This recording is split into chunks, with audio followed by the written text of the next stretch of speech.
Hello friends, आप सभी का हमारे यूट्यूब चैनल पर स्वागत है। तो इस वक्त की सबसे बड़ी खबर है, जो आपके नए प्रोन्नत जो प्रधानाध्यापक हुए हैं उनको 15 जुलाई तक करना होगा योगदान, नहीं तो उनका बंद हो सकता है वेतन। यानी कि जो नए प्रधानाध्यापक हुए हैं उनको जल्द से जल्द अपना 15 जुलाई तक योगदान करना ही होगा। तो इसी को लेकर ये सबसे बड़ी खबर आई है आज की कि 4 माह के अनिश्चितता का है वातावरण। माध्यमिक शिक्षा के निदेशक ने जारी किया पत्र। नव प्रोन्नत प्रधानाध्यापकों को प्रोन्नति के पश्चात पदस्थापित विद्यालय में योगदान करने को लेकर माध्यमिक शिक्षा के सचिव सह निदेशक वैद्यनाथ, साथ ही जो आपके सचिव और पदस्थापित विद्यालयों के योगदान को लेकर माध्यमिक शिक्षा के सचिव सह निदेशक वैद्यनाथ यादव ने इससे सभी जिला शिक्षा पदाधिकारियों को पत्र लिखा है।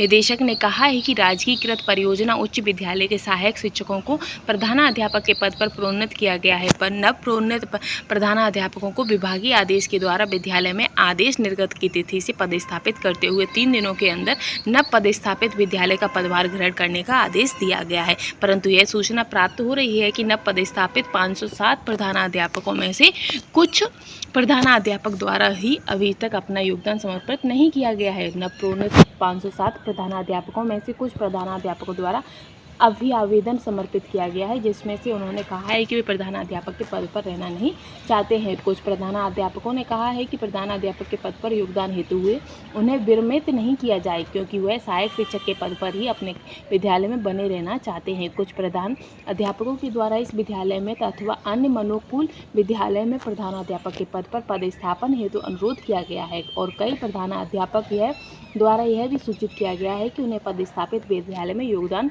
हेतु विरमित नहीं किया जा रहा है। इन सभी परिस्थितियों के कारण विद्यालय में लगभग 4 माह से अनिश्चितता का वातावरण देखा गया है। निदेशक ने सभी जिला शिक्षा पदाधिकारी को कहा है कि किसी भी सहायक शिक्षक को प्रोन्नत त्याग करने या छोड़ने हेतु विभाग को प्रोन्नत को पूर्व सूचना देने का प्रावधान है, एवं उनके अनुरूप उनके मामले को प्रोन्नति की स्क्रीनिंग समिति में विचारार्थ रखा जाता है। प्रोन्नति की अधिसूचना निर्गत होने के पश्चात प्रोन्नति छोड़ने की सूचना इस आधार पर मान्य नहीं हो सकती है कि प्रोन्नति के पश्चात उनका पदस्थापन मनोनुकूलन विद्यालय में ही हुआ है।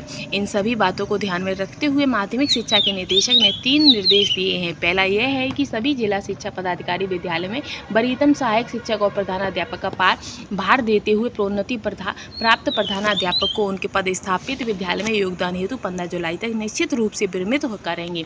दूसरा निर्देश यह है कि सभी प्रोन्नति प्रधानाध्यापक नव पद स्थापित विद्यालय में परगन अवधि का उपयोग किए बगैर 24 घंटे के अंदर पर प्रभार सौंपते हुए योगदान समर्पित करेंगे। तीसरा निर्देश दिया गया है कि 15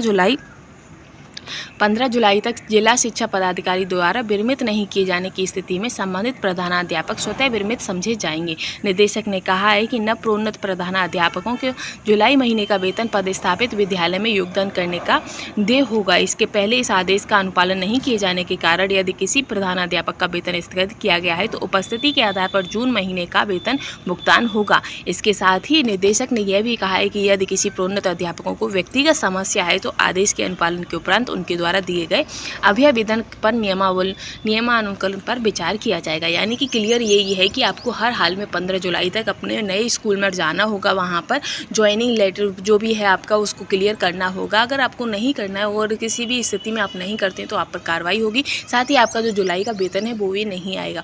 जब आप वहाँ पर क्लियर कर लेंगे कि हाँ हम स्कूल में आ रहे हैं तो आपका जुलाई का वेतन भी आएगा। अगर आपका जून का वेतन कटा है तो भी आपका जुलाई के वेतन के हिसाब से आपका जून का वेतन भी आपका लग के आ जाएगा। लेकिन अगर आप ऐसा नहीं करते हैं तो आपके वेतन की कटौती होगी। तो आप नहीं चाहेंगे कि आपके वेतन की कटौती हो, तो आप प्लीज़ सभी लोग अपने अपने स्कूलों पर जाइएगा और ऐसे ही लेटेस्ट अपडेट के लिए चैनल के साथ बने रहिएगा। Thanks for watching.